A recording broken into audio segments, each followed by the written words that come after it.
ਕੀ ਹਰਿਆਣਾ ਸਰਕਾਰ ਰਾਮ ਰਹੀਮ ਨੂੰ ਪੈਰੋਲ ਤੇ ਛੱਡੇਗੀ? ਜਥੇਦਾਰ ਅਕਾਲ ਤਖਤ ਨੇ ਕਿਹਾ ਇਸ ਘਟਨਾ ਨੂੰ ਮੰਦਭਾਗੀ।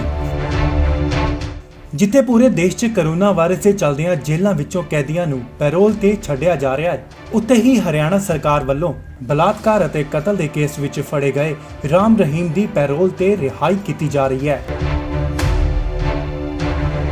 ਅੱਜ ਸ਼੍ਰੀ ਅਕਾਲ ਤਖਤ ਸਾਹਿਬ ਦੇ ਜਥੇਦਾਰ ਸਿੰਘ ਸਾਹਿਬ ਗਿਆਨੀ ਹਰਪ੍ਰੀਤ ਸਿੰਘ ਜੀ ਵੱਲੋਂ ਮੀਡੀਆ ਨਾਲ ਗੱਲਬਾਤ ਕਰਦੇ ਹੋਏ ਕਿਹਾ ਕਿ ਕਰੋਨਾ ਵਾਇਰਸ ਦੇ ਚੱਲਦਿਆਂ ਸਾਰੇ ਜੇਲ੍ਹਾਂ ਵਿੱਚੋਂ ਸਿੱਖ ਕੈਦੀਆਂ ਨੂੰ ਰਿਹਾਈ ਨਹੀਂ ਦਿੱਤੀ ਜਾ ਰਹੀ, ਉੱਥੇ ਹੀ ਦੂਸਰੇ ਪਾਸੇ ਹਰਿਆਣਾ ਦੀ ਜੇਲ੍ਹ ਦੇ ਵਿੱਚ ਬੰਦ ਬਲਾਤਕਾਰ ਅਤੇ ਕਤਲ ਦੇ ਕੇਸ ਦੇ ਵਿੱਚ ਫੜੇ ਗਏ ਰਾਮ ਰਹੀਮ ਨੂੰ ਪੈਰੋਲ ਕਿਉਂ ਦਿੱਤੀ ਜਾ ਰਹੀ ਹੈ।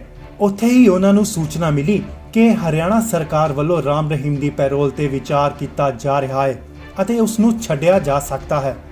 ਵਾਹਿਗੁਰੂ ਜੀ ਕਾ ਖਾਲਸਾ, ਵਾਹਿਗੁਰੂ ਜੀ ਕੀ ਫਤਿਹ। ਸਭ ਤੋਂ ਪਹਿਲਾਂ ਤਾਂ ਦੀਨ ਦੁਨੀਆ ਦੇ ਵਾਲੀ ਧੰਨ ਧੰਨ ਸਾਹਿਬ ਸ੍ਰੀ ਗੁਰੂ ਅੰਗਦ ਦੇਵ ਜੀ ਪਾਤਸ਼ਾਹ ਜੀ ਦੇ ਪ੍ਰਕਾਸ਼ ਪੁਰਬ ਦੀ ਬਹੁਤ ਬਹੁਤ ਵਧਾਈ। ਕਰੋਨਾ ਵਾਇਰਸ ਕਾਰਨ ਫੈਲੀ ਹੋਈ ਮਹਾਮਾਰੀ ਨੂੰ ਲੈ ਕੇ ਲੋਕਾਂ ਨੂੰ ਬਚਾਉਣ ਦੇ ਲਈ ਮੁਲਕਾਂ ਦੀਆਂ ਸਰਕਾਰਾਂ, ਪ੍ਰਸ਼ਾਸਨ, ਸਿਹਤ ਵਿਭਾਗ, ਸਮਾਜ ਸੇਵੀ ਸੰਸਥਾਵਾਂ ਜਿੱਥੇ ਆਪਣੇ ਲੋਕਾਂ ਨੂੰ ਬਚਾਉਣ ਦੇ ਉੱਤੇ ਲੱਗੀਆਂ ਨੇ, ਜੋ ਕਿ ਸ਼ਲਾਘਾਯੋਗ ਕਰਮ ਹੈ, ਉੱਦਮ ਹੈ। ਉੱਥੇ ਭਾਰਤ ਦੇ ਅੰਦਰ ਖਾਸ ਤੌਰ ਦੇ ਉੱਤੇ ਪੰਜਾਬ, ਹਰਿਆਣਾ ਦੇ ਅੰਦਰ ਇੱਕ ਬਹੁਤ ਹੀ ਕਾਨੂੰਨੀ ਜਿਹੜੀ ਹੈ ਸਿਆਸਤ ਵੀ ਹੋ ਰਹੀ ਹੈ। ਜਿੱਥੇ ਸਿੱਖ ਬੰਦੀ ਜਿਹੜੇ ਸਾਡੇ ਜੇਲ੍ਹਾਂ ਦੇ ਵਿੱਚ ਬੰਦ ਹੈ, ਉਹਨਾਂ ਨੂੰ ਮਿਲੀਆਂ ਪਰੋਲਾਂ ਜਿਹੜੀਆਂ ਹੈ ਉਹ ਰੱਦ ਕੀਤੀਆਂ ਜਾ ਰਹੀਆਂ ਨੇ ਕਰੋਨਾ ਵਾਇਰਸ ਦਾ ਬਹਾਨਾ ਬਣਾ ਕੇ। ਉੱਥੇ ਭਰੋਸੇਯੋਗ ਸੂਤਰਾਂ ਤੋਂ ਪਤਾ ਲੱਗਿਆ ਕਿ ਕਰੋਨਾ ਵਾਇਰਸ ਦੀ ਆੜ ਦੇ ਵਿੱਚ ਹਰਿਆਣਾ ਸਰਕਾਰ ਜਿਹੜੀ ਹੈ ਉਹ ਸੌਦਾ ਸਾਧ ਨੂੰ ਪੈਰੋਲ ਦੇ ਉੱਤੇ ਰਿਹਾ ਕਰਨ ਜਾ ਰਹੀ ਹੈ।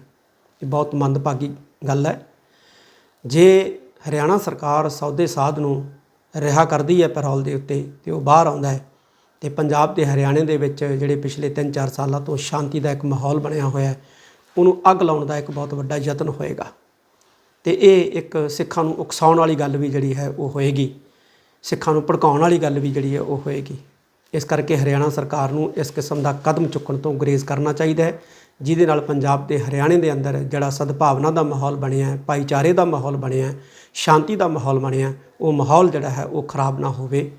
ਵਾਹਿਗੁਰੂ ਜੀ ਕਾ ਖਾਲਸਾ, ਵਾਹਿਗੁਰੂ ਜੀ ਕੀ Fateh. Reporter Sunny Sahota, Indoz TV, Australia.